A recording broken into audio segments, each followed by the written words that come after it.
Hello friends, नमस्कार। आप सबको स्वागत है मेरे इस यूट्यूब चैनल पर जिसका नाम है ट्रिकी मार्ट। और आज मैं आपके सामने एक ऐसा स्टॉक लेकर आया हूँ जिसने बहुत ही कम समय में 400-500% तक का रिटर्न्स दे चुकी है।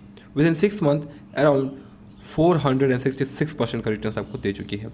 अगर हम इसकी 1 ईयर की बात करें तो 1 ईयर में 874, दैट मीन्स कि जस्ट 1 साल के अंदर आपका पैसा 8 गुना हो जा रहा है। ठीक है। और अगर आप देखें फ्रेंड्स तो इसका करंट मार्केट प्राइस सिर्फ और सिर्फ 15 रुपये, अराउंड 16 रुपये के आसपास है। एंड आने वाले समय में ये स्टॉक अभी और भी ऊपर जा सकता है। तो आज हम जानने वाले हैं कि आखिर कौन सा स्टॉक है, आपको ये बाय करना चाहिए या नहीं। एंड साथ ही साथ अगर आप बाय करते हैं तो आपको फ़ायदा होगा या लॉस, क्योंकि बहुत ही सस्ता स्टॉक है, नो डाउट। एंड कुछ ही समय में जो है आपके पास भी इसके बारे में वीडियोज़ एंड इन्फॉर्मेशन, न्यूज़ बहुत सारी सोर्सेज के थ्रू से आपको इसी स्टॉक के बारे में पता चलने वाला है। तो ये कौन सा स्टॉक है? यह है Elegant Flori and Agrotech India Limited. हम इस वीडियो में इस कंपनी का फंडामेंटल एनालिसिस एंड बाय करना चाहिए या नहीं, एंड अगर आप बाय करते हैं तो डूबेगा या ग्रो करेगा पैसा, ये सारी बातें हम इस वीडियो में कवर करने वाले हैं। सो वीडियो को अंत तक जरूर देखिएगा अगर आप इस स्टॉक को बाय करने के बारे में सोच रहे हैं तो चलिए शुरू करते हैं फ्रेंड्स इस वीडियो को बिना लेट किए। हमने अब तक इसके 1 ईयर का चार्ट पैटर्न देखा, अब हम इसके मैक्स का चार्ट पैटर्न देख लेते हैं। सो अगर मैक्स की बात करें तो ये स्टॉक पहले 2018 में 10 रुपये के आसपास हाईएस्ट ट्रेड किया था। एंड आज अगर आप देखेंगे तो फिलहाल ये स्टॉक अपने ऑल टाइम हाई पे ये फिलहाल हमें ट्रेड होते हुए देखने को मिल रहा है। किसी भी कंपनी का साइज चेक करने के लिए ना हमें चेक कर लेना चाहिए उसका मार्केट कैप। मार्केट कैप कितना है? मार्केट कैप की अगर बात करें तो इस कंपनी का मार्केट कैप है सिर्फ और सिर्फ 31.96, 32 करोड़ के आसपास इस कंपनी का मार्केट कैप है। बहुत ही छोटी सी कंपनी फ्रेंड्स, लेस देन 100 भी नहीं, लेस देन 50 करोड़ की इसकी मार्केट कैप है। ठीक है। करंट मार्केट प्राइस 15.98 एंड 1 साल पहले अराउंड 1.5 रुपये के आसपास ये ट्रेड कर रहा था। ये वीडियो मैं क्यों बना रहा हूँ? क्योंकि बहुत सारे लोग इसके ऊपर भी अपना इंटरेस्ट एंड चेक करना चाहते हैं कि कितना रिटर्न देगी, एंड आने वाले समय में शायद उन्हें बहुत ज़्यादा नुकसान भी हो सकता है। तो मैं क्या चाहता हूँ कि मेरे जो व्यूअर्स हैं या फिर इन्वेस्टर्स हैं वो अगर स्टॉक मार्केट में बिगिनर हैं तो उन्हें थोड़ी बहुत हेल्प हो सके ताकि उनका पैसा ज़्यादा ना डूबे। तो इसके लिए सबसे पहले हम इसके फाइनेंशियल नंबर्स देख लेते हैं। सो गाइस, अगर आप इसकी वॉल्यूम देखेंगे तो फिलहाल हमें वॉल्यूम बहुत ही कम देखने को मिला है, लेकिन यही वॉल्यूम कुछ दिनों के बाद जब बहुत सारे लोगों तक ये वीडियो जाएगी, हमारी नहीं जो जाने वाली है, तो ये वॉल्यूम हमें कुछ ही दिनों में बढ़ते हुए देखने को मिल जाएगा। मार्केट कैप 31 करोड़ की है, चलो ठीक है। इसकी हम बुक वैल्यू पर शेयर की बात करें तो 10 रुपये के आसपास है, अराउंड 11 रुपये। एंड फिलहाल ये 1.5, दैट मीन्स कि थोड़ा सा ज़्यादा महंगा ट्रेड होते हुए देखने को मिल रहा है। एंड ये प्राइस आने वाले समय में और भी बढ़ सकता है। ठीक है। तो जैसा कि मैंने आपको बताया, सबसे पहले इसके फाइनेंशियल नंबर देख लेते हैं। जो फ्रेंड्स फाइनेंशियल नंबर से पता चल जाता है कि कंपनी कैसा परफॉर्म करे, क्या इसकी बिजनेस है। तो यहाँ पर आप देख सकते हैं फ्रेंड्स, स्टैंडर्ड में हम लोग देख रहे हैं रेवेन्यू। इसकी लास्ट 5 ईयर्स की अगर बात करें तो हमें यहाँ पर इनके रिकॉर्ड देखने को मिली है कि लास्ट 4 सालों तक ये कंटिन्यूसली कंपनी 1 करोड़ का ही जो है रेवेन्यू जनरेट कर रही है। एंड 2021 में लेस देन 1 करोड़। ठीक है। Net profit less than 1 crore. That's why यहाँ पर आपको किसी भी टाइप का कोई भी नंबर नहीं देखने को मिल रहा है। तो इसके लिए हमें और थोड़ा डिटेल में चेक करना होगा। तो जरा हम क्वार्टरली नंबर चेक करते हैं। क्वार्टरली फ्रेंड्स हमें यहाँ पर नहीं दिखाएगा। शो फ्रेंड्स, हम देख रहे हैं इसके क्वार्टरली नंबर्स। 2021 के दिसंबर क्वार्टर में अराउंड 28 लाख की इनकी नेट सेल्स होती है, दैट मीन्स की रेवेन्यू हो रही है। ठीक है। एंड उसके बाद अगर देखें तो सितंबर 2021 में अराउंड 11 लाख, एंड उससे पहले 1 लाख, उससे पहले 36 लाख, उससे पहले 17 लाख। सो ये इनका फ्लक्चुएशन बहुत ज़्यादा है इनके सेल्स में, जैसे कहते हैं कभी कम कभी ज़्यादा, कभी कम ज़्यादा। कंसिस्टेंसी अगर नहीं है एंड बढ़ भी नहीं रहा है उस लेवल पर। एंड अगर हम इसकी टोटल इनकम देखें तो 28 लाख समथिंग देखने को मिल रहा है। एंड एक्सपेंडिचर वगैरह 5 लाख। सो हम लोग देख लेते हैं इसकी कि क्वार्टरली इसके नेट प्रॉफिट कितना है। Profit and loss after tax 29 lakh, 21 lakh, 8 lakh. बहुत ही छोटी सी कंपनी है फ्रेंड्स। इसके नेट प्रॉफिट भी हमें बहुत ही कम देखने को मिल रहे हैं। एंड ये हम लोग देख लेते हैं क्वार्टरली, हम इसे एनुअली देख लेते हैं। सो अगर हम एनुअली नंबर देखें फ्रेंड्स तो जैसा कि आप देखते हैं 2021 में इनकी रेवेन्यू हुई थी जस्ट 54 लाख।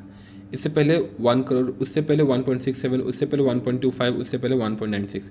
ये 17 का, ये है 18, 19, 20 एंड 21 में जो है इस प्रकार से आपको यहाँ पर रेवेन्यू देखने को मिल रहा है। एक्सपेंडिचर की अगर बात करें तो इसी प्रकार से आपको एक्सपेंसेस यहाँ पर देखने को मिल रही है। देखिए कंपनी बहुत सी छोटी सी, दैट्स वाई यहाँ पर नंबर्स मिल के हमें कम देखने को मिल रहा है। सो अगर हम देखें friends profit and loss for the period, तो जैसा कि देखते हैं कंपनी लॉस में है। 2021 में अराउंड 45 लाख का लॉस है, एंड उससे पहले 2020 में 13 लाख का लॉस, एंड उससे पहले 10 लाख का लॉस। छोटी सी कंपनी ऊपर से लॉस पे इन्हें अच्छा खासा हमें यहाँ पर देखने को मिल रहा है। सो फ्रेंड्स अब हम देख लेते हैं इसकी बैलेंस शीट। अगर बैलेंस शीट की बात करें तो हमें यहाँ पर रिजर्व एंड सरप्लस देखने को मिल रहा है 2021 में 95 लाख, एंड उससे पहले 1.40 करोड़ था, उससे पहले 1.5 थे, उससे पहले 1.6 थे।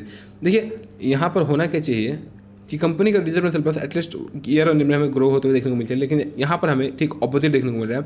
2017 में 1.63 था, फिर 18-19 में देखने को मिल रहा है कि 1.53, 20 में 1.4, एंड उसके बाद जस्ट 0.95 करोड़ के हमें जो है पर रिजर्व एंड सरप्लस देखने को मिले। दैट मीन की कंपनी रिजर्व एंड सरप्लस भी जो है सस्टेन नहीं कर पा रही, कम होता जा रहा है इनका reserve and surplus. Long term borrowing की अगर बात करें तो 42 लाख 2021 में हम देखने को मिलते हैं। इससे पहले 67 था, उससे पहले 60। नो डाउट थोड़ी सी कम हुई है इनकी लोन में, बोरोइंग में, लेकिन फिर भी अराउंड 42 लाख। एक तो कंपनी छोटी सी है, इनका नेट प्रॉफिट रेवेन्यू सेल्स बहुत ही कम हमें देखने को मिल रहा है, एंड साथ ही साथ यहाँ पर हमें ये 0.42 करोड़ का लॉन्ग टर्म बोरोइंग भी देखने को मिल रही है।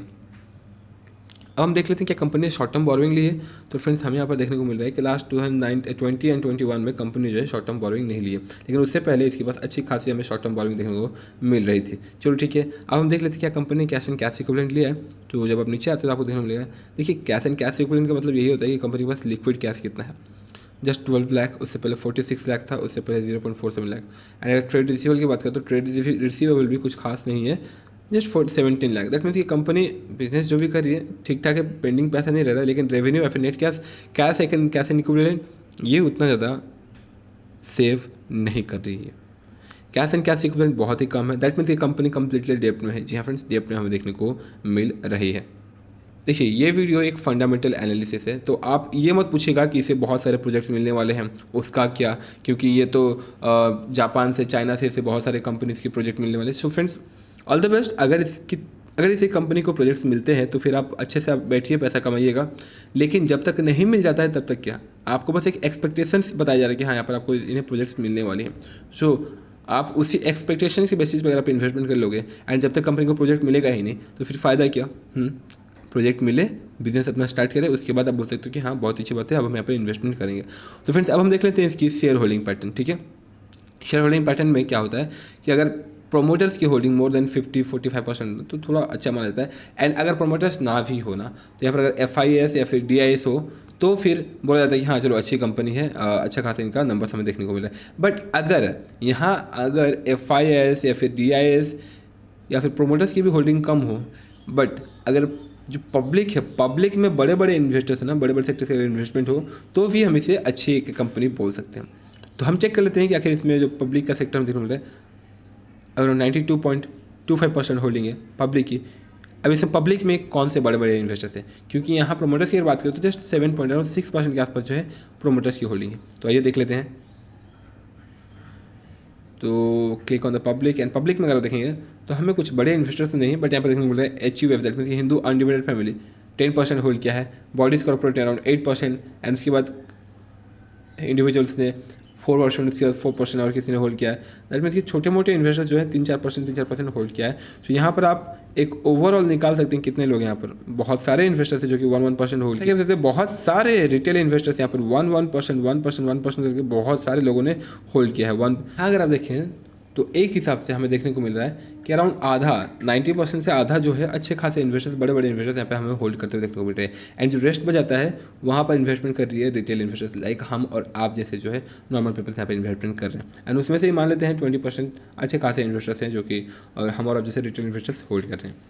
तो घुमा फिरा कर हम यहाँ पर लेकिन हम छोड़ देते हैं अराउंड 70% छोड़ देते हैं, तो रेस्ट बचाता है 20%।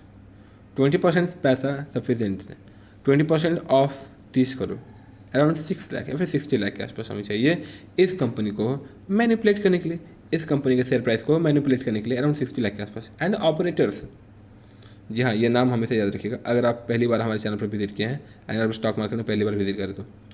ऑपरेटर्स वो लोग होते हैं जिनके पास बहुत सारा पैसा होता है, एंड वो किसी भी कंपनी को अपर सर्किट या फिर लोअर सर्किट को हिट करवाने में सक्षम होते हैं। लेकिन कौन सी कंपनीज को, जो बहुत ही छोटी होती हैं, जो 200 करोड़ या फिर 300 करोड़ या फिर 400-500 करोड़ या फिर मार्केट कैप के बेसिस पे बता दूं तो उन्हें ये इजीली मैनिपुलेट करा पाते हैं उनके प्राइजेस को। ठीक है, एंड अगर आप यहाँ पर देखें तो इस कंपनी का मार्केट कैप है सिर्फ और सिर्फ 31 करोड़, तो इजीली वो इसे मैनिपुलेट कर सकते हैं। अब हम इसकी देख लेते हैं क्या प्रेजिंग है कंपनी प्रोमोटर्स की होल्डिंग्स। तो अच्छी बात है कि यहाँ पर प्रेजिंग तो नहीं है, बट प्रोमोटर्स की होल्डिंग यहाँ पर बहुत ही कम देखने को मिल रही है, 7.5 अराउंड 6% के आसपास। सो फ्रेंड्स, इस फंडामेंटल एनालिसिस से हमें ये नहीं देखने को मिला कि कंपनी ग्रो कर रही है या नहीं, क्योंकि हमने जहाँ तक इसके बैलेंस शीट देखे, बैलेंस शीट में हमें रिजर्व एंड सरप्लस कम होते हुए देखने को मिला, ठीक है। एंड इसके अलावा अगर हम बात करें लोन, तो जी हाँ कंपनी ने जो है लोन भी है, डेप्ट में है, एंड कैश इक्विवेलेंट भी इनके पास कुछ खास हमें नहीं देखने को मिला। एंड इसके अलावा अगर हम बात करें इसके फाइनेंशियल नंबर्स की, तो वो भी हमें यहाँ पर सेटिस्फाइड नहीं देखने को मिल रहे हैं। रेवेन्यू की बात करें तो हर साल 1 करोड़ की इनकी रेवेन्यू होती है, जस्ट 1 करोड़ की, एंड 2021 में वो 1 करोड़ भी नहीं हुआ, अराउंड 56 या फिर 90, बहुत ही कम, ठीक है। एंड नेट प्रॉफिट अराउंड कभी 20 लाख, कभी 5 लाख, कभी 15 लाख, इसी टाइप का डिफरेंस, बहुत ही कम यहाँ पर हमें रेवेन्यू एंड उसके बाद नेट प्रॉफिट होते हुए देखने को मिल रहा है। And one more point, that is share holding pattern. Share holding pattern में अराउंड 95% पब्लिक की होल्डिंग है ना, 95% पब्लिक की होल्डिंग है। एंड इसमें से भी दैट इज 30-40% अच्छे, जैसे कि मैंने आपको कैलकुलेशन बताया, उस बेसिस पे हमको देखने को मिला कि ऑपरेटर्स यहाँ पर इजीली इंटरफेयर कर सकते हैं, ठीक है। सो ये सारे पॉइंट्स यहाँ पर फ्रेंड्स जनरेट हो जाते हैं। अब मैटर करता है कि क्या इन्हें प्रोजेक्ट मिला है या नहीं। अगर इन्हें प्रोजेक्ट मिला है तो फ्रेंड्स पहले कंपनी को प्रोजेक्ट मिल जाने दीजिए, कंपनी उस पर जब काम करना शुरू कर देगी ना, उसके बाद आपको यहाँ पर इन्वेस्टमेंट करना शुरू करना चाहिए। कैसे बता दूँ आपको, अभी जब मैंने आपको रिसेंटली एक वीडियो बनाया था TCS के ऊपर या फिर टाटा मोटर्स के ऊपर या फिर बजाज के ऊपर, जो भी ये कंपनी से छोटी मोटी सॉरी फॉर दैट, बहुत बड़ी बड़ी कंपनी से, देखिए ये कंपनीज, इन कंपनीज में ना लोग जब तब ज़्यादा पैसा लगाते हैं जब ये अपना काम चालू कर देती है, सिर्फ पेपर पे नहीं, ठीक है ना। ये जब काम चालू कर देती हैं इन द फील्ड ऑफ, वो मेटावर्स हो या फिर ई-व्हीकल्स हो, ठीक है, या फिर जो भी इस प्रकार के प्रोजेक्ट्स हैं, जब तक वो काम करना नहीं चालू करते हैं तब तक कोई बिलीव नहीं करता, तब तक इन्वेस्टमेंट नहीं करते हैं। सो जैसे कि आपको मैंने बताया, ये सारे एग्जांपल्स की बेसिस से मैं बताना चाहता था कि जब तक कंपनी एक्शन में न आए अपने प्रोजेक्ट्स को लेकर के, तब तक आपको वहाँ पर इन्वेस्टमेंट करना थोड़ा सा आपको अवेयर रहना चाहिए, ठीक है। तो इस प्रकार के इन्फॉर्मेशन का आप हमेशा ध्यान रखिए, हो सके तो इसे अपने वॉच लिस्ट में ऐड कर लें, वॉच लिस्ट, जी हाँ, वॉच लेटर में ऐड कर लें, ताकि इन फ्यूचर आने वाले समय में अगर आप कोई भी स्टॉक चूज़ करते हैं तो इन पैरामीटर्स का ज़रूर ध्यान रखें कि क्या कंपनी को प्रोजेक्ट हाथ में आ चुका है या फिर नहीं, क्योंकि आप एक अननोन इन्वेस्टर्स या फिर अननोन वीडियोस को देखकर किसी भी आप ट्रस्ट नहीं कर सकते हैं। एटलीस्ट एक फंडामेंटल एनालिसिस कर लीजिएगा। अगर वो फंडामेंटली स्ट्रॉन्ग नहीं है तो फिर आप किस बेसिस पे आप उसमें इन्वेस्टमेंट करोगे। और अगर आपको सिर्फ और सिर्फ रिटर्न चाहिए, फ्लक्चुएशन को देखकर आप खुश हो रहे हो कि नहीं मुझे तो अच्छा खासा रिटर्न मिल जाएगा, तो फिर friends all the best, you can go with that and you can enjoy the rally. क्योंकि हाँ, रैली बहुत ही मजा आता है, बहुत ही ऊपर जा रहा है, कंटिन्यूसली ऊपर जा रहा है, लेकिन जैसे ही एक गड्ढा आ जाएगा एंड जब आप गिरना शुरू करोगे तो फिर उसका भी रिस्क आपको ही लेना होगा। वी ऑपरेटर्स ही जनरेट करते हैं, ठीक है। तो इस बात का भी जरूर ध्यान रखिएगा। लेकिन उस समय भी I will be there to help you, कि ताकि आप इस प्रेशर से आप निकल पाओ। ये अवेयरनेस था। नो डाउट कि अगर एक कंपनी आपको अपर सर्किट दिए जा रही है तो आने वाले समय में वो कितनी भी बड़ी कंपनी क्यों ना, अगर उसमें कंटिन्यू से अपर सर्किट लग रहा है तो उसमें आपको डाउनफॉल देखने को मिलेगा, लोअर सर्किट मिलेगा। एंड जब लोअर सर्किट लगेगा तो ये वापस गिर करके 3-4 रुपये के आसपास ट्रेड होना शुरू कर देगा। एंड दैट्स माई बेट। जी हाँ फ्रेंड्स, दैट्स फ्रेंड्स, आशा करता हूँ कि आपको ये video useful, informative and interesting लगी होगी। शायद ये वीडियो आपको बहुत लेट में पहुँचे, लेकिन ट्राई कीजिएगा जब भी आप next time videos, that means कि अगर किसी स्टॉक को बाय करने की कोशिश करो ना, छोटा सा एक एनालिसिस कर लिया करो, ठीक है। एंड हमारे चैनल को भी जरूर सब्सक्राइब कीजिएगा। तब तक के लिए जय Bharat. Will save your money and invest in the quality and good stocks. That's all friends, तब तक के लिए जय हिंद, जय Bharat, and thanks for watching this video. जय हिंद।